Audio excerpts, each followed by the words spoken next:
Hello, everyone. Welcome back to the State of the Arc podcast. My name is Mike. My name's Kason. We are joined once again by Sam from the channel Games as Literature. It's been a while since we've had you on.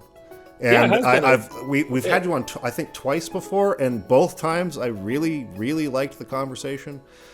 You have played Spec Ops, and you did a great video on it. Was it like a year ago?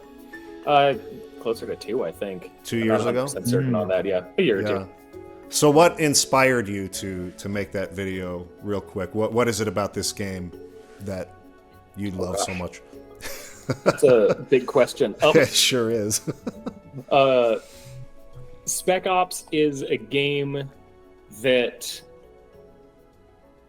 has a lot of ideas, not just about the subject matter it tackles, like imperialism and war and violence and things like that, but also about the state of video games at the time it was made. It's very much a critical response to the prevalence of military shooters, because they absolutely ruled the gaming world at the time this game was released. Right, yep. I'm happy to say I don't know that that's the case now as much as it used to be, but it certainly not as much, was then. no.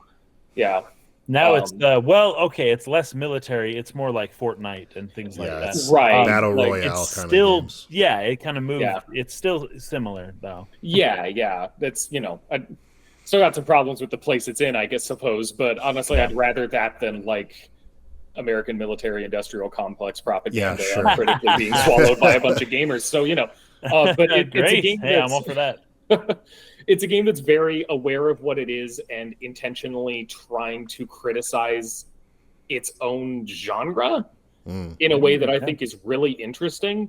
And then just to add to the reasons I really wanted to make that video, I think it's a very misunderstood game. A lot of people have a very, I think at least surface reading of it, and they take the player critical elements as the game just saying like, haha, aren't you a terrible person for doing the thing we made you do? I feel like if you think about it a little bit deeper than that, there's a lot more to it, and that's not at all the issue. But a lot of people, that's one of those critiques that feels deep itself, and I feel like a lot of people just stop there. And so I really wanted to kind of put my perspective out there on what the game actually does and why it is actually kind of brilliant. Which a lot of people have written about Spec Ops: The Line being special and brilliant. I'm not the first to do that, but sure. Yeah, I got to tell you, as I was doing some research, reading some developer quotes, trying to get a sense for what their inspirations were and why they wanted to make this game, I am like extremely excited to play it. Like, because I saw some of the sentiment that you were just describing, where I mean, even when we announced that we were going to be talking about Spec Ops, there were people coming in with that kind of thing, like, oh, this game, trying to make you feel horrible for killing like game NPCs or whatever. And I was like, really? Hey, at least there's one game that does that. Yep. And I mean, we've seen that kind of sentiment is still really common. People responded to The Last of Us 2 in a similar way, which I have problems with The Last of Us 2, but I think that in that case also that's kind of a misunderstanding of what the game is doing. Sure, And based on what I've been reading, like you're saying, I think that was not the point at all. And so that's why I like to do developer interviews and read about the game before we play it, so that when we're doing the analysis, when we're trying to critique, what is working and what's not, we have in mind kind of what they were going for. It can guide you a little bit better to stronger critiques, I think. Yeah. So I actually have a copy of Significant Zero, the book that Walt Williams wrote about making Spec Ops: The Line. I have a copy signed by him. I should have gotten it. Nice. No, that's great, because I have a few quotes from that book. I decided not to read it yet for this episode, because I was warned by one of our patrons that there are some spoilers in there. And so I wanted to read it after having finished the game first. Yeah, that's a good call. But that's awesome. So maybe next week I'll have time to have read that too. But anyway, so let's get into the dev history here a little bit. So the developer of the game was a company called Jaeger Development. They're based in Germany. Yep. Yeah. and the publisher and IP holder is 2K Games. Now, what I found really interesting is that it's not necessarily a shared lineage, but it's kind of adjacent to the development of BioShock. One of the lead writers on the game was a 2K employee who was like kind of sent over to start working. Is Walt Williams sent over to start working on this game, and he had been, I think, like an assistant producer on the first BioShock, and Wow, so. okay. Yeah, so we did a podcast on BioShock a few months back, and he describes how inspired he was by the way Ken Levine worked and how lofty their goals were for doing something more with this game and making it more into an art piece, right, than just like Cool. having fun shooting people, Yeah. and that was one of, among many things, a big inspiration The for how they lineage, approached this. yeah, the lineage from BioShock to this is honestly pretty. There were a lot of parallels, especially like they're Yeah. both games that kind of rely on some level on the way that people tend to go through these games without thinking too critically about them. Yes, And yes, then subvert exactly. that and turn it back around on them. So I can absolutely Yeah. see that. Yeah. Yeah, And is it just a coincidence that they're both those games are produced by 2K?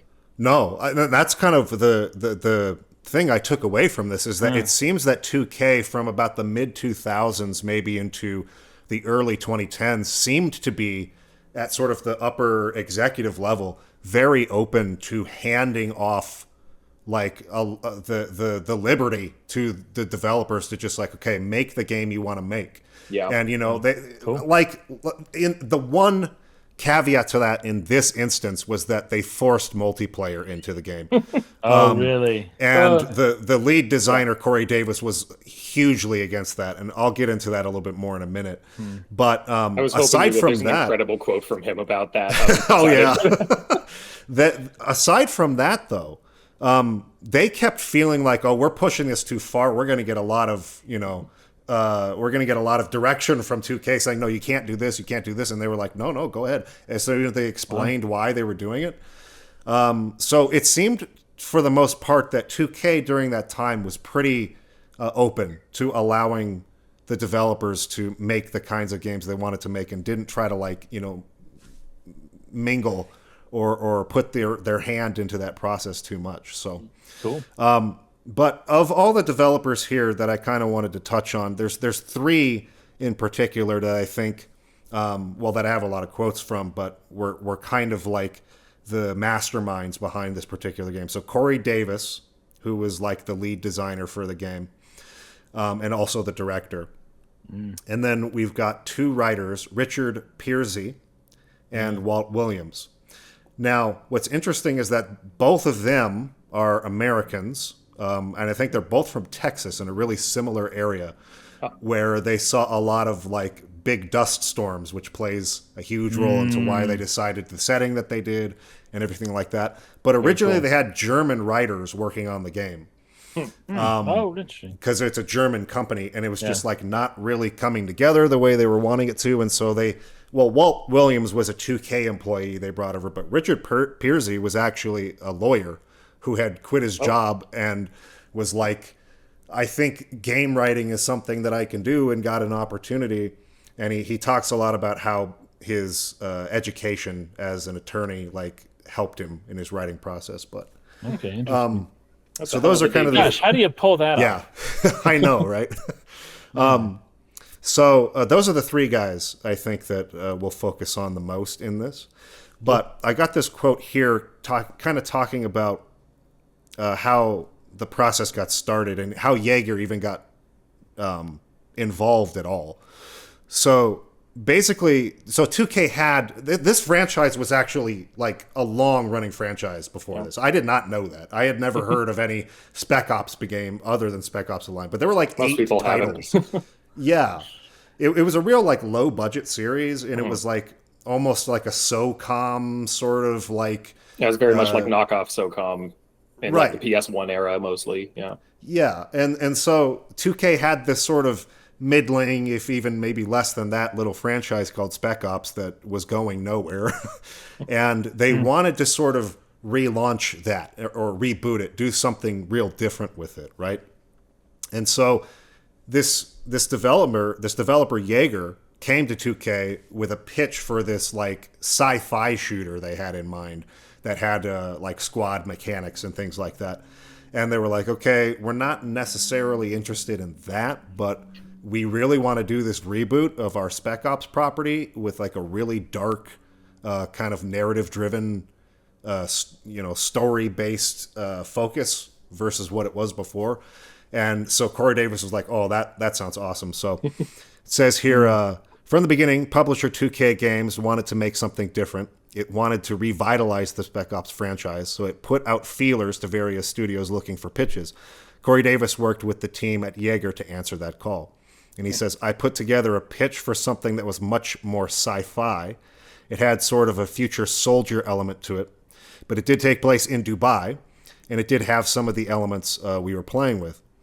Davis then went to Monolith, where he spent just under 2 years helping with a game called Condemned 2 Bloodshot, which I've never heard of. Have you played that?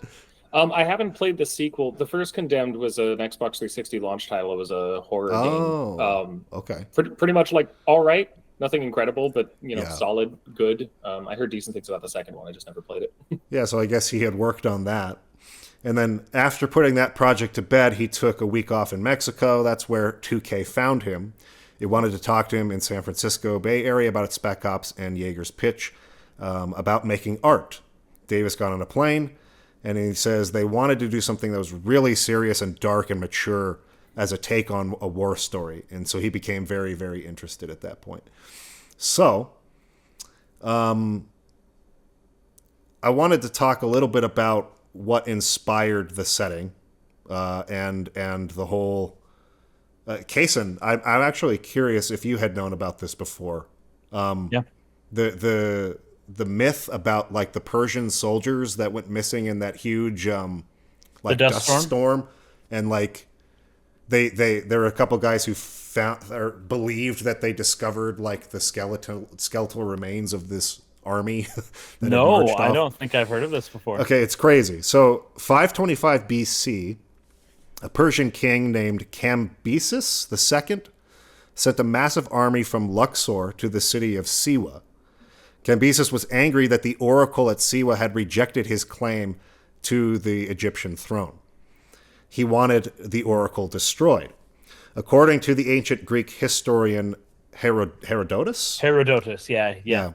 Cambyses' army traveled through the desert of Egypt for 7 days, then vanished without a trace. Herodotus believed the soldiers were enveloped by a massive sandstorm and perished, yet modern archaeologists have been searching for the remains of Cambyses' lost army for a century with little to show for their efforts. Many academics believe Herodotus' story was just a myth. And then we've got Angelo and Alfredo it's an Italian name. Castiglione? Castiglione, Castiglione, I think that's right. They claim that Cambyses' army existed, perished exactly how Herodotus claimed, and further that they know exactly where that army lies. Oh, they alone, huh? Okay. Yeah, right. Convenient, interesting. So Angelo and Alfredo, brothers and archaeologists, first discovered the trail of what they believed to be the remains of the Cambyses army in 1996, when they found a large rock formation in the high desert they believed would have been used by the Persian soldiers as a shelter from the storm. Further excavation and exploration led to the discovery in 2002 of a mass grave in the sand complete with Bronze Age armor, shattered water vessels, and more. So that was... what's funny is like that particular story was sort of like something that was in the writers' minds, on top of the fact that they're from... I think like East Texas or something, West Texas. Yeah. Where they would get dust storms all the time. We got a few when we lived in Arizona every once in a while. Yeah. You'd get like these crazy dust storms, right? But then there was like a freak crazy dust storm that happened in Germany. Really? I can't remember what the date was, but like it was so bad that there was like a truck that was carrying like it was transporting, I don't know, some kind of flammable do I have it here exactly what it was? I don't want to get it wrong. Anyway, it like lit a bunch of cars on fire in the street, and like 8 people died in this event. Cow. And so, like, the combination of all of these things, this like myth of the Cambyses army, the experience of the 2 riders living in Texas, and then this crazy event happening in Germany, led to them saying, like, we want to do a story where these soldiers have kind of, like, Dubai has been sort of destroyed by this event after event after event of these crazy sandstorms, and it's cut them off entirely. And so we have these soldiers going in, trying to find out what's going on, and they kind of get lost in the sandstorm kind of a thing. So that's what served as sort of the basis for the plot. I thought that was pretty cool. That's really cool. That's really cool. I love it when people are able to take old myths and recast them in a new skin. Yeah. And 2 of the leading inspirations for this 2 other stories were Joseph Conrad's Heart of Darkness. Heart of Darkness. Right? Mm-hmm. Which we'll probably talk about a little bit here. But then Apocalypse Now. And Apocalypse Now is the same kind of thing. It's not necessarily an old myth, but it's like a sort of loosely remixed version of Heart of Darkness. Yeah, it's based on Heart of Darkness as well. Yeah. Have either of you guys either read Heart of Darkness or seen the movie Apocalypse Now? So I have not seen Apocalypse Now, though, which is funny because you would think that I would have, but I have not. I read Heart of Darkness probably 20 years ago. Oh, really? For school. Yeah. Oh, okay. I was in class. So, I'm sorry. Go ahead. I don't remember as much about it as I should, but I got the general idea. It's during King Leopold II, I think, and it's Belgium. It's this Belgium guy going to Congo for the first time, and the culture shock and all the experiences that he has and the way he sees the way other people live. It's fascinating. His perspective on it. Yeah. What was his name? Was it Malcolm or something like that? Yeah. And then he's going after Kurtz. Yes, Kurtz. That's right. Who had kind of like ingrained himself in the culture of the African people. Yeah. And that's where Apocalypse Now, I think, has an interesting parallel. There's this kind of a similar thing. He's looking for somebody who's kind of set himself up as like a god in this like tribal village, something like that. Yeah, right. Yeah, the lineage of these 3 stories, Heart of Darkness to Apocalypse Now to Spec Ops, is something I found really interesting. So I read Apocalypse Now. I'm just going to keep mixing these up.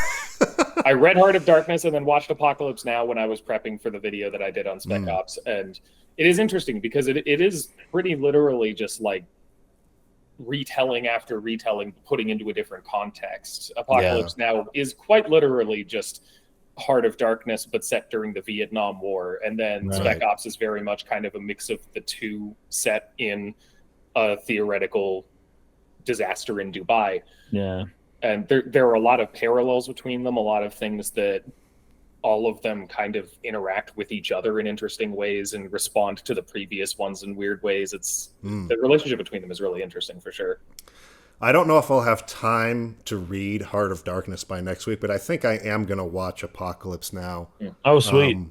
While also playing the game to sort of see some of the details. But it seems to me, based on what little I know of the story, that John, I think it's John Conrad, is sort of like the Kurtz character, and then Walker is kind of is it Malcolm? Did I get that name right? Anyway, that character who's going in, trying to look for him.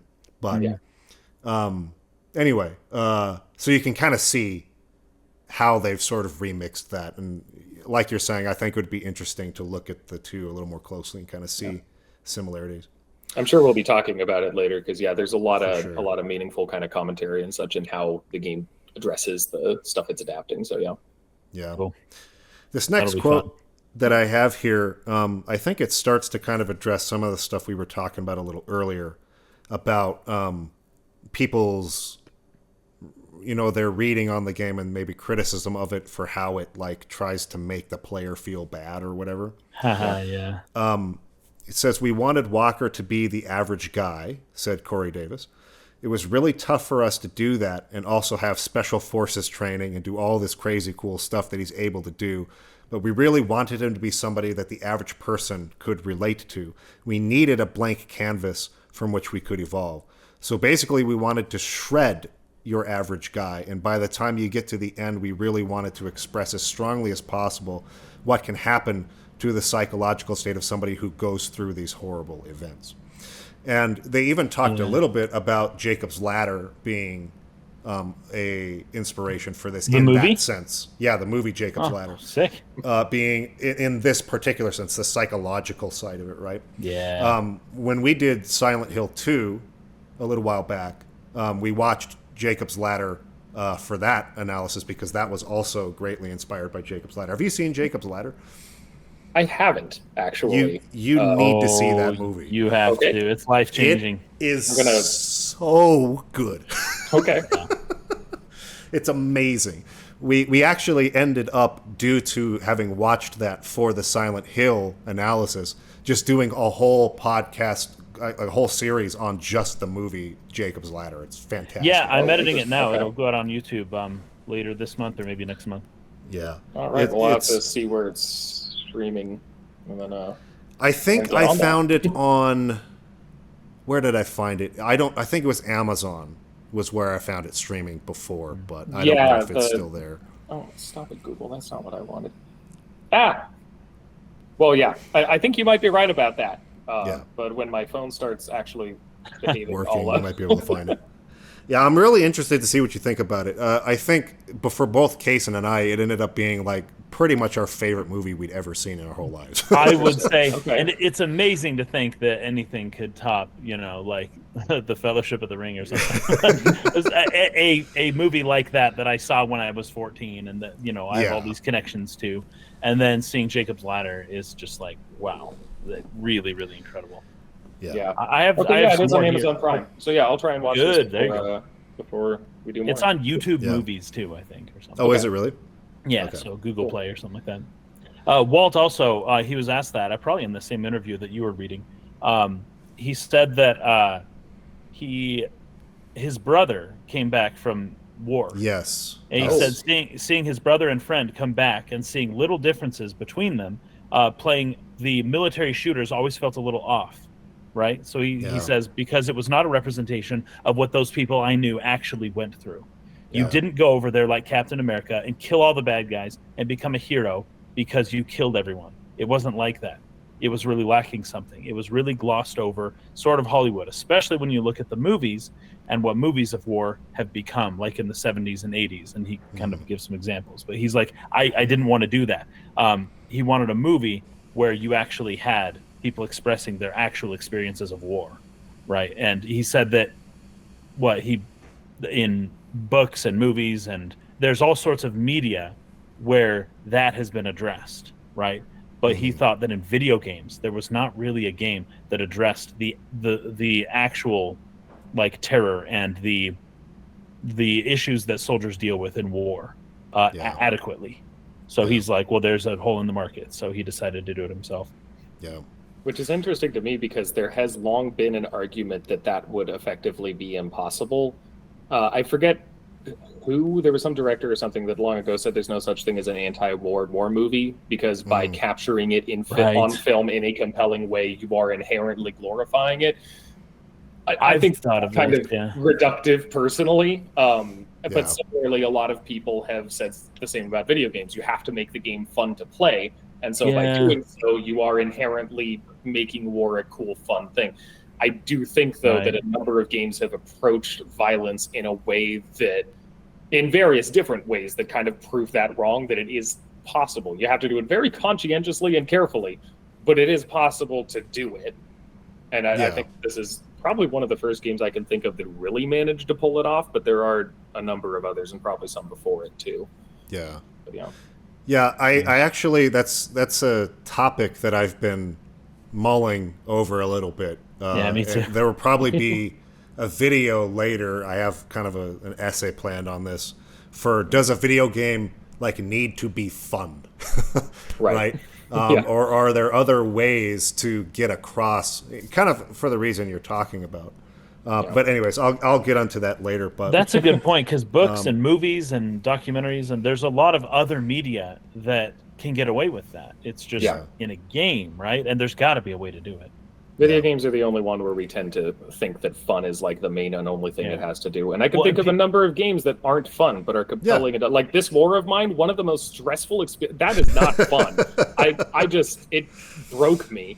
It was really good. It was interesting. You know, it not being fun didn't make it bad. It just made me want to, you know, sleep and not play it again because it was stressful. Well, exactly. But then you'll pick up a documentary or a movie that's horrific and torture yourself by watching a movie, but you won't do that again with a game. It's just there's something there. The participatory element has got to have something to do with it, but exactly. So I had another short interview segment here where Piersey, who was the other writer, had just kind of started his career, right, because he had quit being an attorney. And he found friendship with Corey Davis, the director. We've been working together since 2010, and we're huge horror fans. Spec Ops is a horror game in a lot of ways. So that was something I think was important to mention as far as intention and expectations go. And that's a little bit, that's where I feel even a little bit that Jacob's Ladder inspiration is coming in too. Because, again, I haven't seen Apocalypse Now, but I don't think that's necessarily a horror movie. I'm sure that there's certainly horrific things that are... That's what I've heard.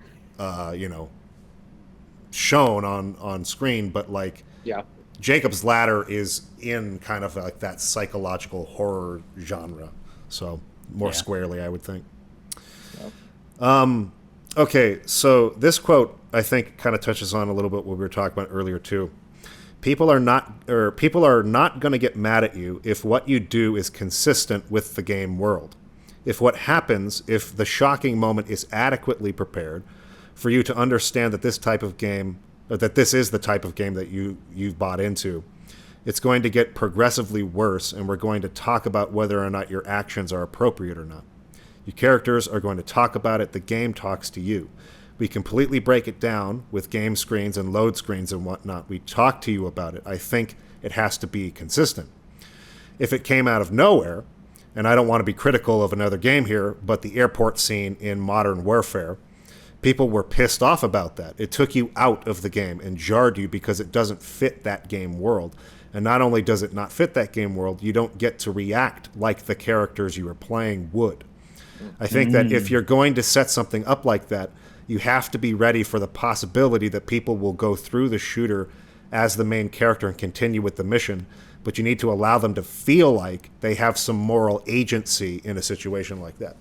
So that particular philosophy about the criticism of Modern Warfare was a really big concern for them as they were making this. They wanted to make sure that at all these points where something really bad like this was going to happen that would be shocking for the audience playing the game, that there was some kind of choice in the matter. But they didn't want to make it like these binary, like Mass Effect type choices. Renegade, Paragon, good or bad choice, right? Yeah, exactly. They didn't want to... Please label it for me. They didn't want to present it like that, where you just choose option 1 or 2. They wanted to make it really sort of like environmental almost. It's just if you think in a different way and you just walk over here or try this instead, there's actually a different way that this scene can go. So there are a number of scenes in the game that will play out differently if you just try to kind of experiment and go out of your way to do it differently. There are other places, and he talks about this, where like the only way forward is for it to happen like this, right? But there are a number of spots where that's not the case, and you can play it a little bit differently. That comparison is interesting to me because you're right. There are those scenes where you have, different ways that you can interact that do different things. But there's also like the general sense. It's probably not too much of a spoiler considering we've been talking about like Heart of Darkness and stuff. That the game gets kind of progressively darker and progressively reframes your own actions as it goes. And that kind of thing is not, there's a turning point, a scene that a lot of people talk about, but it's not the only point. The game progressively basically questions whether you've been doing the right thing. And you don't have a choice for a lot of that. The story's going where it's going because you're doing what you're doing, but it also does set that up, and it's largely the point. Whereas I think a lot of the criticism, at least a lot of the surface criticism about No Russian, very much had to do with the fact that seen in a vacuum, it doesn't, like, I knew a mom who was like, oh, my son was playing this game and he just like shot a bunch of people in an airport, and I was like, the game knows that's wrong. Yes. Like, you know, if your kid isn't picking up on that and thinks it's just fun to shoot innocent people, I feel like that's your problem. Yeah, But right. at the same time, like, seen separated from everything else, I can understand why someone would look at No Russian and think, oh wow, this game's just about how fun it is to shoot people. Yeah. And I think that Spec Ops does do a lot of work to make sure that when darker things are happening, and even done by the player, that it is very clearly not supposed to be fun or cool. Yeah, right. Right. But it's Yeah. there, and that Yeah. just goes along with the concept that well, games are supposed to just be for fun, and that's just so heavily ingrained in your mind that when you see someone doing something, it's like, oh, they're having fun doing it, therefore it's bad. They shouldn't have fun doing that thing. Yeah. And games are just fun. It's almost like that's the block that needs to kind of be overcome. Pretty much, yeah. That assumption that if it happens in a game, it's because it's going to be fun, which, as you pointed out, is silly, because that doesn't happen. You know, no one watches someone die in a movie and is like, we're supposed to enjoy seeing that character die. Like, no, we're supposed to be sad about it or horrified. Exactly. You know, you can have those different feelings, but just because some piece of content happens to appear, it doesn't mean that they're condoning that thing. And in many cases, it's the opposite. They're trying to, you know. I think we have a long ways to go on that regarding video games. Like, I work with kids for the last couple of years, and it's been so weird to see how many of them know what Undertale is, and know specifically who Sans is, and know the song Megalovania. And it's so weird all the times they're like, isn't he like super hard to beat? I'm like, I don't know, because if you play Undertale right, you never fight him. Right. Like, you're not supposed to murder everyone in Undertale. Like, exactly. You know, these concepts don't come across to them. It's just like, oh, there's the cool guy that I fight with the cool music. Like, you know. And then I kill him and he cries, but it's okay. It's fun. Yeah. Yep. Ways to go on that. Well, there's another quote here that I think is relevant to what you're talking about with the criticism here. And you might have it too, Mike, because this is, I think, a big one. But this is when you're talking about the criticism of the game being that the game makes you make bad choices. Like, the game pushes you to do a bad choice, and then criticizing you for making the bad choice. I'm going to read this line here, and you guys tell me what you think. Okay. And this is from Williams, the writer. Walt Williams, yeah.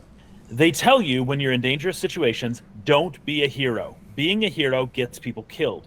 There's a reason for that. There's a reason why you're training so much into muscle memory, so that when it hits the fan, that training kicks in and everyone knows what other people are going to do. They know who to follow, what choices to make because of all this training. And being heroic has a tendency to go outside of that training and do something that is unexpected, that is possibly going to do a lot more bad than good. And that's a big theme within this game. Yeah. Now, I have not played the game, but I have a question here after reading this. Is this something along the lines of, like, the game's forcing you to make wrong or bad decisions, but at the same time, it's like, are these the decisions that you were trained to do? And could that be part of the theme of the game? No, I think it's actually supposed to be more along the lines of the character is disobeying his orders in order to try to help more people. Yeah. So he's trying to be a hero. I see. Yeah, exactly. And it's more that this, we're going to have to get into this more later because it's a central thing, but like, the whole thing is less in the first place you are making bad choices, and that's what we're being critical of, and more that it's presuming the player is going to be going through just like, all right, that's the next objective, that's what I'm supposed to do, that's what I'll get the story moving in a good direction. And then it slowly starts being like, no, like, you're just uncritically going from checkpoint to checkpoint to checkpoint, assuming you're in the right because you're the big hero with the big gun, and that's not how this is going to go down. Yeah, interesting. And I think what's interesting about that too is you see this almost as a cliche, particularly in a lot of like blockbuster films, where they tell the character, "Don't try to be a hero," and then they do, and it always works out. It always works out. Like, that is basically the opposite of what they try to train you to think like in the military and stuff like that, right?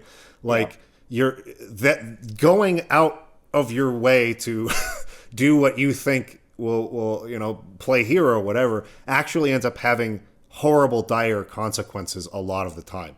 Yeah. And so I wish that we would see this approach to that more often. But that's actually what started to excite me the most about playing this, was the fact that they're going to be exploring that, doing what you think is the right thing. And so often, I mean, all of us here, like armchair sort of philosophers or Monday morning quarterbacks, can sit there and criticize, people out there in the world doing what they're doing, thinking that we have this moral high ground or we would have done it this way. And I think so often we deceive ourselves in that kind of thinking. And if we were the ones making those decisions, those big decisions like that, we would probably end up hurting a lot more people than we realize. And so I love that this is going to kind of dive into that a little bit. That's one of the big things I'm looking forward to the most, is seeing how they handle that. Yeah. There's an idea in the military, right? One of the reasons why they don't want you to be a hero is that your thinking is too big in certain instances, right? Like maybe you're trying to save the whole world, and if you do this, you'll save the whole world. But really, your duty is just to protect the guy standing right next to you, right? Mm-hmm. And that's your job. And if you see some other thing, and if I do this just right, and if I can, then in order to do that, you have to abandon the guy you're right next to, right? Like there's like a chain, or there's a fractal kind of effect, right? That you do the best thing for your small team, and then that team is doing the best thing for the squadron, and the squadron is doing the best thing for the unit, and the unit's doing the best thing for the platoon, or I don't know, I'm probably saying it all wrong. But you know what I mean, right? The small, the individual, and then it scales up, and eventually it does scale into the world, and you are a part of that thing that is like moving up to this massive thing. And if you don't agree what's happening, well, unless you're drafted, maybe just get out of the military. But if you're going to be in the military, you're giving yourself up to that goal, right? And that goal is at least to the benefit of your country, right? And so theoretically, you're right. It usually, I want to say often, it almost never works not the way that people think. But hey, every now and then it does so, right? And then it's like, well, wait, why does my country have an interest in this? Like, why do I have to be doing this thing? But it's like, there's a whole plan. And anyways, going along with this here, if you are going to step out of your spot to just flatten the hierarchy, I mean, that's what I'm saying, to flatten the whole hierarchy, to just say that I am me, world, boom, that's it. I save world, and then we're done. Instead of I participate in a group that's helping another group that's building on a greater thing, and it fractals out, and then that whole thing is supposed to be helping the world. When you step out in an individualistic, I'll do it all by myself kind of way, probably not the best thing to do just in life or in general, right? Like if you're not helping your neighbor, why do you think that you have advice for the whole government of your entire country on what they should be doing? Right. And I can help, I can fix all the problems of my country. But your neighbor's lawn is a mess and you could mow it for them, but you don't. Or there's somebody needs help pulling out the trash and you're not doing it. Or you're local. This was a thing for me because I remember I was getting all upset about some national political thing some time ago. And as I was driving to right past the school where my daughter was about to start going to kindergarten, I realized, well, I've known this for a while, but it's never really hit me. There's no sidewalk. There is no sidewalk going from my house to that school. I live very close to the school. And, we still drive her. She doesn't walk yet, but I want her to walk at some point. It's way more in my interest to talk to my local leaders, local representatives around where I live. So hey, can we get a thing so that kids aren't walking in the middle of the road going to school? But I'm all occupied with this national level thing. And I'm missing the clear thing that would benefit me more than anything else right there in front of me because I'm worried about this larger level thing, right? Yeah. A lot of people don't think about local organizing and how important that is to at all. Exactly. At all. Yeah. Because everyone wants to be a hero and save the whole world. But it's like, well, hold on. Just try to save your family first. Try to save your friend or your neighborhood. Yeah. before you just like hopping out and try to conquer the whole Your world because local you know community. best. Yeah, it's a great point. I wanted to read something Drake Chandler saying here. So he had served in the military. He says, if you Oh, do good. something on your own, you put your team at risk. Military leaders know people don't care about themselves, but care about other people. So we're taught to follow orders as to not put other people in danger. And then he said, Kaysen was actually going up the order correctly. Good. And he then said, platoon goes to company. self, team, squad, platoon, company, battalion, brigade. There you go. is I the didn't go all order the of way, it. but okay. It's So just been you're a while. actually pretty close. Yeah. Okay. There's just a lot of quotes here about choice. So I might read a couple of these. I might skip a couple of them. But Williams wanted to build on that feeling of choice with consequences. He wanted to create a game where the moral choices offered by the game's story were less of a do thing A, get reward B variety, and more tied into the narrative that itself would be continually evolving based on the choices you make. Now, I was sort of skeptical about this because I mean, I've been playing games my whole life, and I know that Yeah. lots of choice and consequence is really tough. So Right, yeah. I wanted to ask you about this. Like, how much of that do you think is really there? You would Where? oh, sorry. Go ahead. You would be right to be skeptical of that specifically. I'm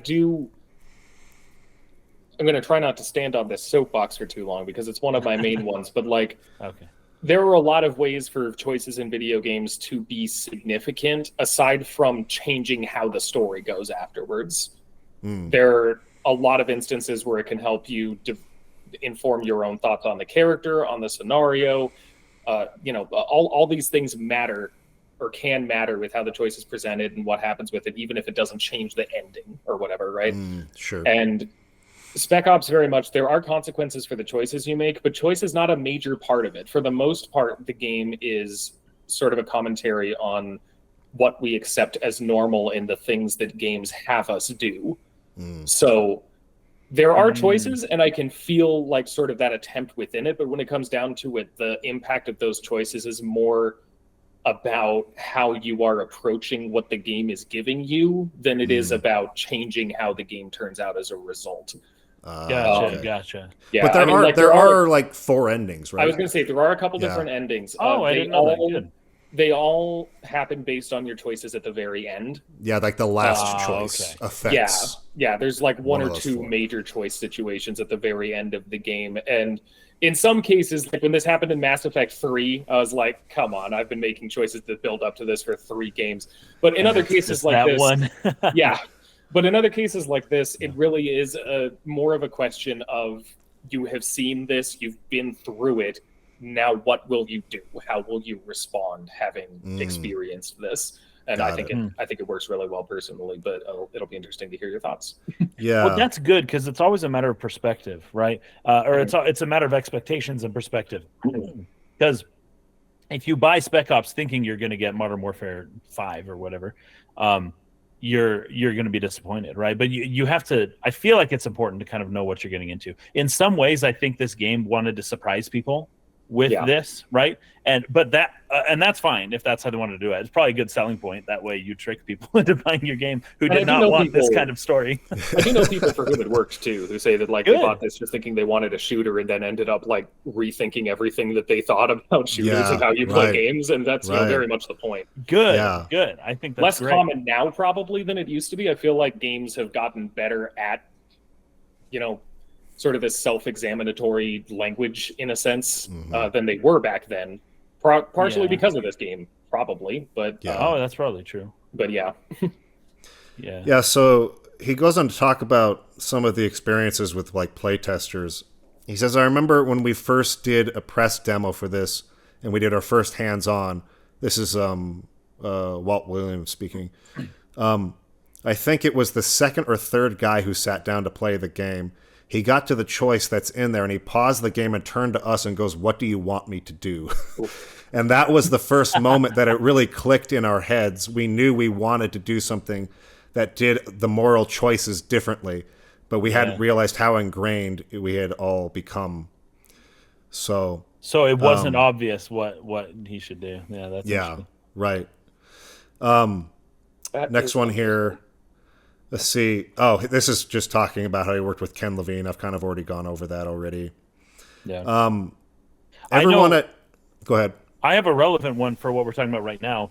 Okay. That something that Williams had said, and comes from oh gosh, what is this? Because some of this is editorialized by the writer himself, saying he said that and number. So I don't know. I don't think I'm quoting Williams directly with this, but some of it is in quotes. He says that Williams wanted to put players into scenarios where bad things could happen to good people, and in the game they imagined, the list of good people would not necessarily include you. Now, that's funny because this might be a thing with my kids as well, actually. Who wants to hear or tell or view or participate in a story where you're not the good guy? That would be pretty rare, right? You're following a character anyways. I don't know how deep these choices how deep these choices go necessarily to where maybe you can play it in a way to where you can be a good guy, or if the game kind of pushes you to not be a good guy. We'll see. But I think it's interesting at the very least that there are, a lot of times you'll think of the old Greek stories, and we always read the old ancient myths and legends and stories and fairy tales and things through the lens of like, what was the moral of the story? That's a very Western way to read things. That's a very modern way to read things. Like because people often when people read Greek mythology and they read about Zeus, they think they're hearing about a god who is an example for others to follow. That's not what's happened. That's not what those stories are. Like we don't see the past properly because we try to see it all through our modern lens, and we're like, oh my gosh, Zeus is a horrible person. Oh, they worship Zeus. That's horrible. How could they? Well, Zeus isn't Jesus. Like you've got this like Christian like Western lens through which you're viewing things, and you're assuming that every story that includes a god, the god is a good guy. You're assuming every hero is a good guy. But they were exploring these themes, thousands of years ago, in a very deep way, and a lot of the stories were not about good guys. Like the main character was not necessarily a good guy, a moral. These stories were not meant to just teach a moral the way that we kind of think of the use for stories now. And it's part of the idea of utilitarianism, the idea that all stories have to have like a use. Like, what's the point? What's the point? And sometimes the point is difficult to locate, right? But it's not always that this is how you should live your life, right? Right. And I feel like we've really just completely lost that in modernity. And in some ways, a lot of these writers are kind of trying to bring that back a little bit, right? Like you can learn more from a character than like, this is how you should always act or not, right? Like you can explore all sorts of deep things in stories that people have, I don't know, I feel like that your average person has kind of just not been exposed to for so long that it's very difficult for them to get back into that kind of that mode. Yeah. I think along those lines, that kind of segues really well into this part of the interview, because they were talking about how their perspectives as having lived outside the United States, right, being international, having the team be international was like really huge as far as like the way that this ended up coming together. And I've talked about this a little bit in like the Near Automata podcast we did, right? The fact that I have been able to do some international travel now for work. I've been to Thailand. I've been to London. I've been to Guatemala. I'm going to Panama in a couple of weeks. Like, I've kind of been to these different places in the world. Your eyes, like, I feel like you can't help but have them open when you have finally sort of like broken out of the bubble of the place that you were born and raised and seen the way that people live and the ideas that you had about it before you went there versus what the reality is. It's I can't recommend it enough. I know it's not exactly easy and it can be expensive to travel, but like it's worth doing. It's worth like making the effort and the time to do it because, particularly for some of the things they say here. So he says, we're dealing with things that we all really care about. So there was some friction from time to time. Like we would battle with each other and argue with each other because we're calling into question people's worldviews. And obviously on the team, we're all not going to think alike. And the international perspective ended up helping us a lot as well. If the game was just Corey's direction, he's talking about himself, when I came into it, not having lived overseas, not having had a lot of these experiences and discussions with people who had different opinions than me, then the game would not have, or the game would have come out differently. And I think it would have been much more one-sided and less well-informed. So I was really happy to be able to have an international experience on top of the sort of standard experience that you have in the dev process. We had 16 nationalities on this team, and a lot of these guys came from completely different contexts than I did. That's pretty cool. Yeah, that caused a lot of debate and argument. The debate that was really healthy for the project ended up pushing us into an interesting direction that I'm really proud of. A lot of the ways that you experience things in the game come from I would say, turmoil between the feelings of the team on these really difficult subjects. And if there wasn't that really strong turmoil, we wouldn't have pushed ourselves to do these things the way we did. We would have done them in a much cheaper way. I think this kind of plays along to kind of bounce off what you were talking about there at the beginning of what you said. Is the game trying to portray a bad person? I don't think that's the case. I think it's more nuanced than that. I think what it's trying to do is show that a good person, someone who's trying to do what they think is right, trying to play the hero because they feel like we can't just abandon these people in this situation. That would be wrong. We got to try to help. Someone with good intentions can do a lot of harm by not being informed about the choices they're making.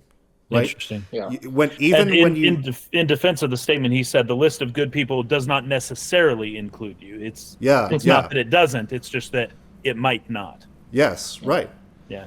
And so that part of it, I think, is key to a lot of the criticism that Sam was bringing up earlier too. It's like it's not trying to make you feel bad. It's trying to open your mind to this idea that even if you think you're doing the right thing, and this is something we talk about all the time on the podcast. Mm-hmm. There's so much that we don't know. And there's so much we really believe we're right about that we don't have the proper context to truly understand. And so even if you have the best intentions, but if you pursue headfirst into a situation and you're not informed on what's really happening there, you will make a choice that is going to have terrible consequences. Yeah. That, I think, is what this game is trying to drive at. Not, it's you enjoy war shooters? That's so bad. You're terrible. You should feel awful about that. That's not what this game's trying to say. Okay? There's another really interesting angle to that. I'll finally get to do my own quote in a minute, so this is exciting. But I think that in addition, because like we've talked about sort of the stories that inspired this one, but I think it's also worth mentioning that if you try to track the lineage of the type of story this game is trying to tell in an interactive sense, it's another one of those games that owes a lot to Shadow of the Colossus specifically, which is an interesting one because I can't think of, whenever I think of any game that's like really influential, I can think of a ton of knockoffs, right? Like a bunch of other games that try to do the same thing. I can count on one hand, assuming I can even think of any games that tried to do anything actually similar to Shadow of the Colossus, and yet its influence is felt in so many different games, and so many different game creators will say that it had an influence on them. And, just in terms of this is a game where the player character is not necessarily a hero doing the right thing, and that very much was one of those things that I feel Shadow of the Colossus was unique in its time for doing. And not in a, there are games like a Prototype or whatever, right, where it's all like, you have superpowers and murdering people is cool and fun, like not that kind of like it's fun to be the bad guy kind of thing, but like you're cast as the hero, but that's not necessarily how it is in the long term. And there's an element here of trusting in the game to lead you where you are supposed to go and congratulate you for succeeding as it does so. And Walt Williams has talked about that too. He, at one point, when talking about how games are usually designed, said, I, as the creator of a game, I am the minister of propaganda to the game's one true ruler, that person-shaped void we call the player. Like he talks a lot about how these games are made to that traditional game design is made to create the entire scenario around you, Yeah. so that whatever you do within it, whatever it leads you to do, is something that you can uncritically accept as the thing you're supposed to do, and then the game will congratulate you and pat you on the back for successfully doing it. And that kind of approach is something that he wanted to subvert in making this a scenario where the game is not really interested in telling you that you're doing a good job, and you shouldn't necessarily trust that it's taking you in the direction that you want to go necessarily. I love that, and That's great. That's an awesome quote. And yeah, that's one of my favorites, honestly, about this game. Dude, like, the more I read about this, the more excited I'm getting, because I have not done like research on a game like this and had more of like a this is cool. Like, whatever ends up happening in the playthrough and whatever I feel like they ended up, succeeding on the execution of it, like, the concepts they're playing with, the things they're talking about are like right up my alley. I just think that this is conceptually one of the most exciting projects that we have approached talking about, and we've talked about some really great stuff on this podcast. So I'm super excited for it, and I'm glad that it's a little bit outside of some of the maybe philosophically redundant or repetitive kind of stuff that we've been playing for the last couple years. I can't really stress enough how excited I am to play this game. Now, Awesome.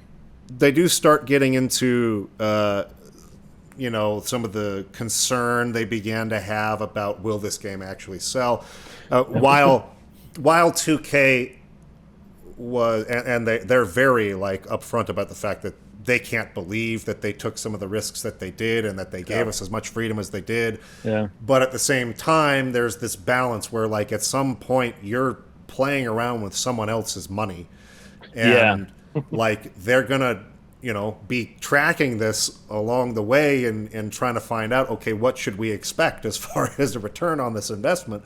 And so this is where they essentially decided that they were going to force a multiplayer mode into the game, because that's what so many players would suspect or expect from a war shooter during this time. And so I just love some of these Corey Davis quotes about the multiplayer. They're very blunt. While at the same time not necessarily being disrespectful to 2K. He's very respectful and thankful to them for letting him do what he did. But he says 2K should have allowed Spec Ops: The Line to stand as a single-player experience, in spite of the market studies and the sales expectation pointing to the necessity of a multiplayer component. The multiplayer mode of Spec Ops: The Line was never a focus of the development, but the publisher was determined to have it anyway. It was literally a checkbox that the financial predictions said we needed, and 2K was relentless in making sure that it happened, even at the detriment of the overall project and the perception of the game. Against his wishes, development on the multiplayer component proceeded and was farmed out to a couple different studios before ending up with Darkside. The result, according to Davis, was a low-quality Call of Duty clone in third person, which tossed out the creative pillars of the product. It sheds a negative light on all of the meaningful things we did in the single-player experience. Right, because it's all about just having fun shooting people. Kill people, right? And then it's good job, and then do it totally again. Betrays the core theme. Yeah. The multiplayer game's tone is entirely different. The game's mechanics were raped to make it happen, and it was a waste of money. No one is playing it, and I don't even feel it's part of the overall package. It's another game rammed onto the disc like a cancerous growth, threatening to destroy the best things about the experience that the team at Jaeger put their heart and souls into creating. That is one of my favorite quotes from any game designer ever. Intense, dude. Wow. Yeah. And, he was not happy about it. He's right. And not only is it like, damaging to the soul of the game or whatever, like, theoretically it's easy enough to just separate them, right? Like, forget the multiplayer exists, just focus on the single player and what it's saying, forget that part. Yeah. But that's not like that's how we can approach video games as kind of an art form, right? Like, when I did a video about the story of Halo 2, I didn't talk about Blood Gulch. That was just not part of it. But it's not how games work as like a consumer product. There are a lot of reviews of Spec Ops: The Line that docked points because the multiplayer. Because the multiplayer. And Yeah. like Huh. that sucks. That I had see. it just been a single player experience, I guess I could probably see some places having been like, we should have had multiplayer, but like at least there wouldn't have been a bad thing on there, right? Like they Right. could have just given Yeah. it the score it deserved for what it was instead of docking it for something that shouldn't have been there in the And first that place. hurts sales too, because I'll when the bet you, yeah. Metacritic, I mean, this is a whole controversy right now. I guess there was some kind of leak where certain publications were being paid by publishers to Oh, give right. good reviews and things like that, right? That's right, Because yeah. that matters. Like that Metacritic score, like influences whether people want to buy the game or not, particularly at launch. And so this game ended up with like a 75 Metacritic score, but it's also considered one of the best game narratives ever. That's and so so funny. and I think you're right. I didn't even put that together. That's probably just due to the multiplayer being as bad as it was. Yeah. And if it hadn't have been in there, it probably would have scored a lot better.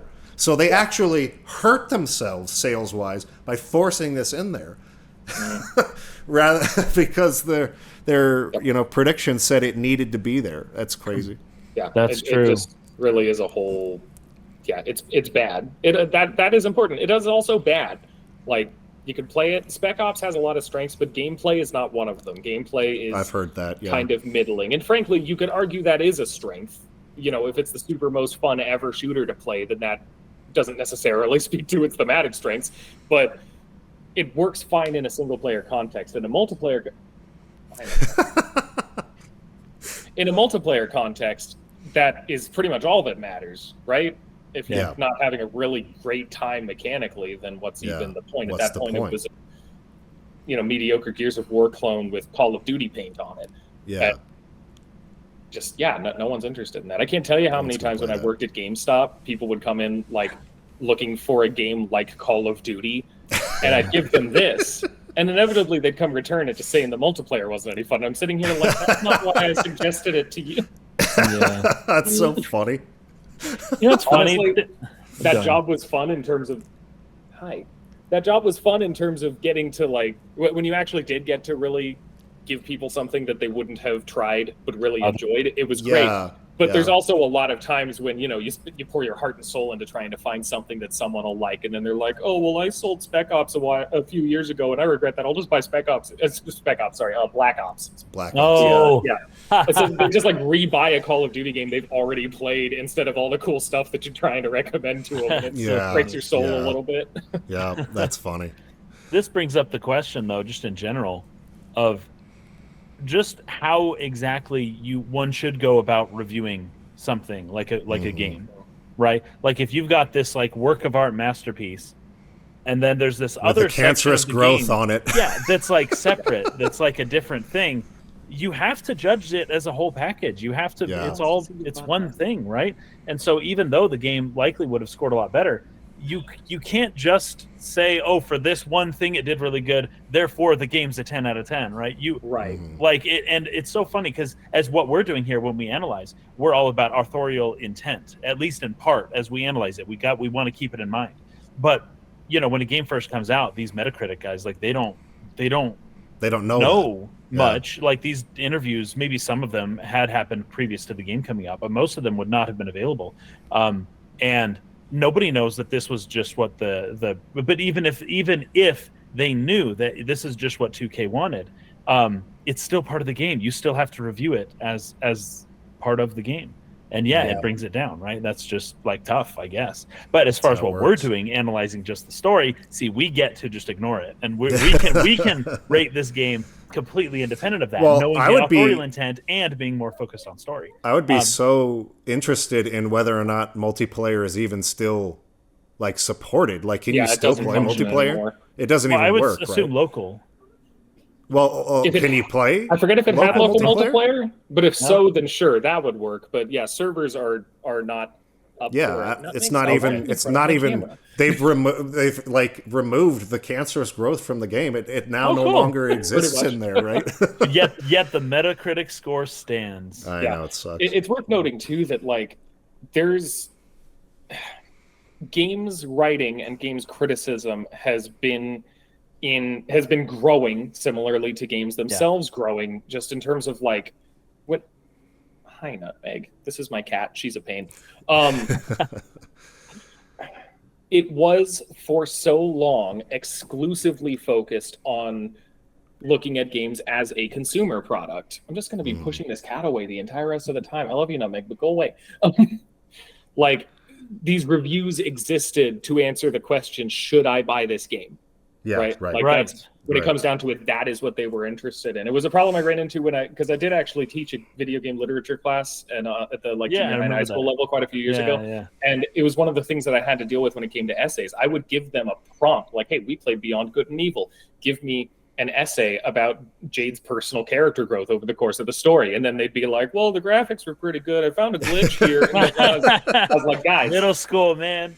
Yeah, that's the and they eventually figured it out, and it was really great and rewarding seeing them do that. But like, Cool. For a while, that was the only way that we knew to talk critically about games, right? And we were in the process of breaking out of that when Spec Ops: The Line came out, but I think we were still very much in the process. Hell, we're still very much in the process. We're in it better. Like, a lot of major video game review websites and stuff actually do effort to provide real criticism aside from just, is this game worth your money? But there's still a major media literacy problem in video gaming communities. There's still a big emphasis on, does this game entertain me for long enough to be worth $60 or whatever? We're still growing, but I feel like it was and less grown then. That's true. The idea of like, what's the moral of the story, and that the moral can be found outside of the actions of the main character, right? Right. Like that, right. A lot of people just they just can't go there because that's not how they think. Right. Yeah. So another good quote here that sort of supports what we were talking about a minute ago says, so there's a lot of options, and what we want to present to the player is that this is really what Spec Ops is about, how war affects good people in worsening situations. It can lead to a totally contrasting moment or totally contrasting moments. And then the interviewer asks, so moments like this result in different outcomes and effectively shape the story? He says, there's a recurring theme through the narrative, and the moral choices exemplify it and are going to make it different for players. Every player is going to have a unique experience defined by these moments. That first playthrough is really critical. It's going to be great when players go back to see what they could have done, but that first playthrough is going to be your experience of the game. People are going to have their ups and downs, or their own ups and their own downs. So there's a few more quotes like that. They were really kind of pressing this point about there being choices and that you'll have a different experience based on how you go about it. But I feel like they almost got away so much from presenting it like we're used to with here's option A and B, choose one, that a lot of people might not have even known that they could make a choice other than what Conrad's telling you to do or something like that, right? And so they just kind of do what he says. And not realize, oh, maybe I could have done something totally outside of the box with that and just didn't even realize it was a choice. Yeah. And it really is like, I think the way that they're talking about it, the way that we're used to developers talking about choice in video games and stuff, it does sound almost like maybe they had to scale some things back or something. But right, this I was really do. 2012? Yes. Okay. And but I really do think that if one is willing to like really put some thought and reflection into the choices that the game makes and the choices that they make in the game, even if they're not hugely impacting to the game's story or whatever, that those claims would still hold up, honestly. Like that those choices will at the very least shape the way that you are approaching the narrative and the way that you think about the events happening in such a way that really can alter your perception of it in a lot of ways. It's hard to talk about without getting into specific details, but yeah. We'll get back to it later, I guess.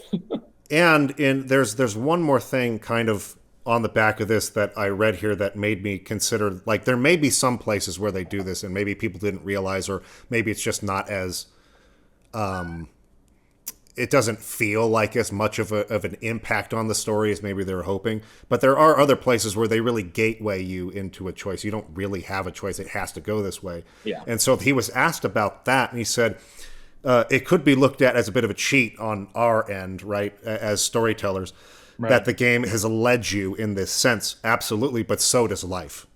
And so I kind of liked that response to that, where it's like, if that's going to be a criticism to these specific points where you're kind of forced to go this way, well, life does that to you all the time as well. So, like, you don't have, a perfect set of options placed in front of you and all the time in the world to deliberate and sit here and think about it. Sometimes you're forced to just, you react to something, and that's just the way life goes. So I kind of liked that as a response to that. Yeah, that sounds great. That is one of my go-to defenses of a number of like choice based. Stop moving my camera around. Sorry, cats are great and I love them.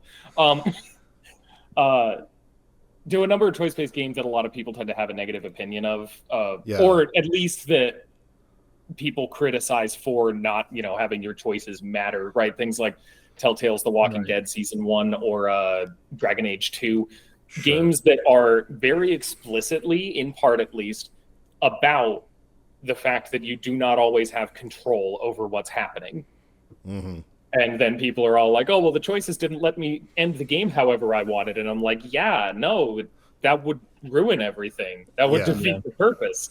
Yeah. It's not about that. Like, imagine a Walking Dead game where it's just like, all right, you made all the right choices. Everyone's saved and everything's happy. Like, that's not how that works. Other characters are going to make other decisions. And if part of the point of the story is that that's not in your hands, then of course the game's choices aren't necessarily going to allow complete control.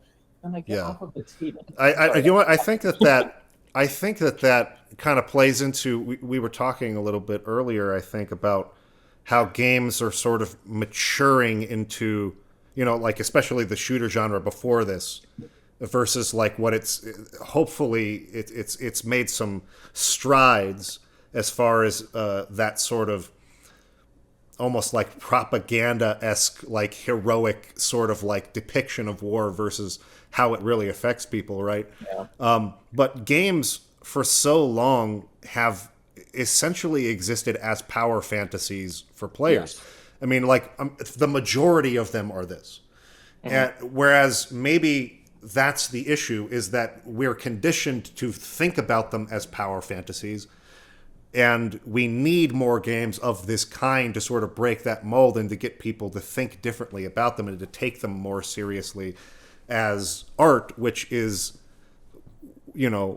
going to make commentary on like important issues that make us challenge our worldviews versus just letting us live these power fantasies, right? To that point, I recommend when you watch Apocalypse Now that you watch the extended cut if you can. Oh, I've heard. Yes, I've heard. Because for a number of reasons, but there is a scene there that I find very interesting specifically to that point regarding a bunch of like a French family that started a plantation, here in the middle of Vietnam, like not their land, just a place that they thought they could come in and do this. And their like entitlement is to like, well, this is going to treat me well, right? Like this is how it's supposed to be, is that I'm going to be the hero of the situation essentially. And the parallels there I think are interesting. Yeah, for sure. Okay, there's just one more thing I want to read here. And again, I think this is kind of interesting. Our conversation has gone this way. The question is, do you want to make people feel bad about their actions in this game? That's the direct question. And this is Williams responding, Walt Williams. I want them to feel something about the actions that they take. I use the word bad because of how differently we view war in games and in real life. Even people who intend to support war understand that war in the real world is horrible. It's not easy for anyone on either side of the conflict. I just want them to feel. I feel like with so many military shooters, we sit down and we put ourselves in the shoes of someone going through combat, yet we don't feel anything other than the exhilaration of being on a roller coaster. You hold your hands in the air and go, "Wee! Wasn't that fun?" I don't want them to feel bad as long as they're feeling that what they're doing in the game is actually causing real consequences. That this isn't existing entirely for their entertainment. No matter what they feel, as long as it's something, I'm happy. Everyone is going to have a different experience.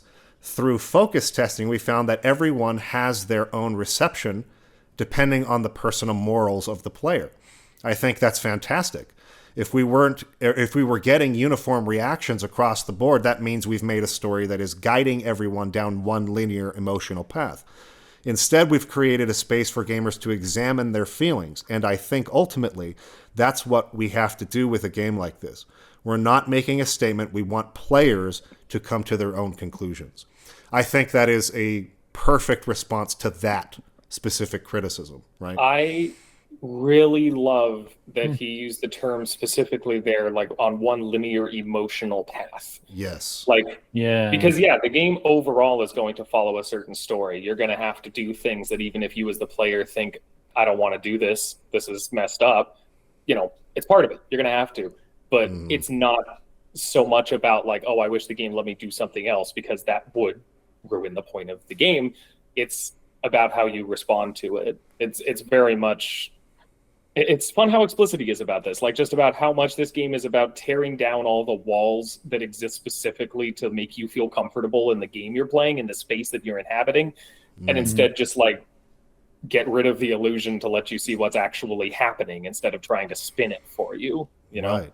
And then to see how you respond to that. And a lot of people, I don't want to like make accusations or whatever, I guess. Like, I feel like a lot of people felt bad doing it and got defensive. Like, that makes a lot of sense. I don't actually. like this. It's the game's fault. Why is it doing this to me? They like, wanted me to feel this way instead of you feel this way. Maybe that means something about you. Look inside. Face that, And like the idea that, they feel guilty and they assume that it's the game telling them that they made a wrong choice instead of the game asking them to analyze what that feeling is. Like, this is absolutely one of those scenarios where like we identify with the character on screen because we inhabit them on some level, right? Even in games where there's no narrative thing. Like, I remember when I was a kid, my mom saw me playing Spyro Year of the Dragon at one point. I was playing one of the levels where you're like that monkey with a little laser gun. And I was just shooting out all these windows or whatever with my laser gun because they gave me gems. And my mom asked me, why is that monkey shooting out the windows? And it took me a second to process what that question even was. Because I was like, what do you mean the monkey? That's me. Like, we always have this, we are on some level inhabiting this character. So even when the narrative isn't asking us to, we are doing it on some level. And Spec Ops is definitely one of those games that wants that inhabiting of the character to feel uncomfortable in a way that makes you think. Yeah. For that matter, there were a number of games coming out around this time that did that. The Last of Us played with that too. Yeah. Honestly, it's one of my favorite things for games to do. Like to I love that. Like it's great. So All right. Well, that's I've got one last note. Go ahead. This is very similar to. Well, I've got two last things to say, but one last note, and then this goes along with everything that we're saying. And this is from William's book. So shout out to Mix for sending me some quotes from the book because I'm not reading it. But this was very interesting. He says, for Spec Ops, we decided the moral choices couldn't just be dark and gritty. To do that would have been exploitation, shock for shock's sake, right? Yeah. And that's what people are accusing him of. And he's saying, no, we didn't do that. If we wanted our game to truly be compelling, the underlying question of our choices couldn't be what's right and what's wrong. And see, that's the dichotomy that we're all stuck inside right now. Yes. He says we needed to attack the core of our own game by asking the player, what are you going to do with that gun in your hand? And that's it. Now, just thinking of that question, what are you going to do with that gun in your hand? There's 1,000 ways to just like imagine where that sentence can take you. Yeah. It can take you all over. Like if I think about like in a movie, like let's say I'm freaking Jason Bourne or something, right? Like, okay, sweet. I'm in a movie. I've got this gun. All right. What am I really going to do this? Right? Am I sure? Am I just going to like shoot a bunch of people and I know for sure that I'm always going to hit the right people? And am I even willing to take that risk? And like, just have you guys ever like held a gun before? Yeah. And shot a gun before? The range, Yeah. Well, I'm assuming. Sorry. No, actually, a roommate of ours, when me and Mike lived in the same place, a roommate of ours had an AK-47, and we got to shoot that shit. That was wild. The power that you feel, just holding a gun, is just like, whoa. Like, it's almost like Frodo with the One Ring, where Gandalf's like, "Don't come to me, Frodo." It's like, whoa, there's the subtlest temptation to maybe do something wrong, and just the thought that maybe you could do it, and just like it's almost too much to even like consider, right? Like the power that this simple object affords you is overwhelming. Like it's just crazy. You almost need to be like in awe of this type of power, because it's just the destructive potential is so high. And then the question is, oh, you've got a gun. What are you going to do with it, right? Oh, well, of course, I'm going to follow all the rules and I'm going to shoot down range. But what could you do with it? Yep. A lot of things, right? And it's almost too much to bear. But as game players, we don't really think of that. We're like, oh, I got a gun. Sweet. Let's go around. Pew, pew, pew. But it's like, no, in real life, like it's heavy, man. It can really weigh on you if you overthink it, which the other crucial part of that, I think, is that it's not would you like a gun and what would you do with it? It's what will you do with the gun in your hand? There's a presumption. Yes. Mm-hmm. This is what we're doing. And that, is such a video game thing. Like, this is a game about using having a gun. Yeah. That is not optional. Like, it's not just what are you going to do? It's, and how are you so sure that you did the right thing? Right. Now, having done the thing you're going to do with it, and like, are you ready for that? Right? Yeah. Oh, man, it's just wild. Okay. I have one last thing now, and this is because this episode has gone in such an interesting direction. I absolutely love it. I think this has been really cool, very fun. Yeah. But I am slightly concerned. So, what are the odds, Samuel, that we have kind of like spoiled the whole game for ourselves just by researching the dev history? On a significant level, the odds are 100%. Like, in terms of exactly what's going to happen, no, there will still be some twists and events that you don't expect, but it is very much a game that spends its first couple hours of gameplay essentially masquerading as a, mid Call of Duty clone. Okay. And that dimension, when it comes down to it, like, I don't know how much more you ruined it by researching than you have ruined it by existing in a world where Spec Ops has been a thing for 10 years. Like, it is pretty much impossible to come into this game at this point without, at the very least, knowing this isn't going to be as straightforward as I think bad things are going to happen. Right. And I'm going to feel bad about it, Gotcha. So that part of it, at least, that subversive element is something that you're kind of going to need to try and, like, put yourself in the mindset of, well, if I didn't know this already. Right. We're pretty good at that. Yeah, it's very much one of those things, it's just like it's impossible to go into to see Star Wars for the first time without knowing that Darth Vader's Luke's father, right? Like, some things... Spoilers! Some things, you just know it before you see it, right? It's out there. Everyone has already talked about it. So as cool as it would be to go into Spec Ops 100% blind, I actually have a friend who I'm hoping will do that soon. Apparently she doesn't know anything about it, and I keep trying to be like, play it next. But but it's one of those things where if you know what it's doing and you're not expecting that it's supposed to make you feel bad by giving you choices or whatever, then like you can still appreciate what it's doing for sure. Okay. Cool. I mean, basically, the reason I'm asking is because we are putting this online, and we typically ask people to play along with us as we do these things. And the way we analyze games is we research dev history, and we look into authorial intent in doing so. And there was really no avoiding it this time. So it's possible. Well, what do you think about putting maybe a spoiler warning on just this episode and saying, hey, there is an element to this where if you don't know anything about it at all, it could be beneficial to go totally blind into it. Exactly. Know that if you want to play along, this episode. maybe go in blind and then watch this. Is probably a spoiler warning to do. In fact, I think maybe I might want to record something and put that at the beginning here, or maybe we could just, I don't know. That, or maybe we could just do it in the title. But yeah, I think that would be very important. because some people just want to play along and don't want it to be spoiled. That being said, this is a short game, so I don't know. Yeah. It shouldn't be too big of a deal. Yeah. And I still really have no idea what I'm in for. And Well, I'm remember excited. when the average game was this long? You could pick I up know, a random right? game at the store and I- you're like, I "All miss right, that so like much. 8 hours or so of Yeah, 8 of hours. gameplay," as opposed to now you pick up any random like mid-grade AAA game in GameStop or whatever, and it's like, all right, 30 hours, giant open world, not that great a Yeah. game. That's just what I'm gonna do.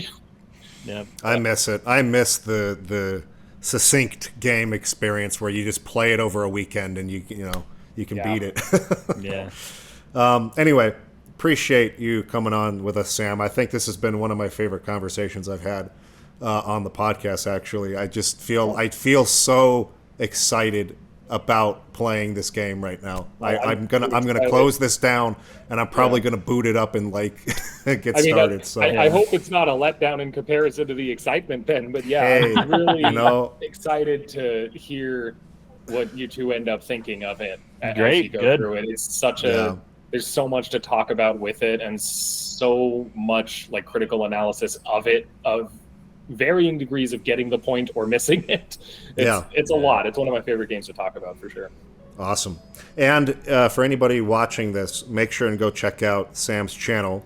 It's called Games as Literature, and he's got a great video on Spec Ops that you should probably check out once you've played the game. Just be aware But- that it's probably going to say all the things that I'm going to end up saying in this in these episodes, but All That's right. fine. That's cool. And we will see you guys again next week. Sam's going to join us again to talk with us about it as we go through the story and break it down and summarize it and dissect it. So we'll see you guys next week. Thanks for watching. Peace out.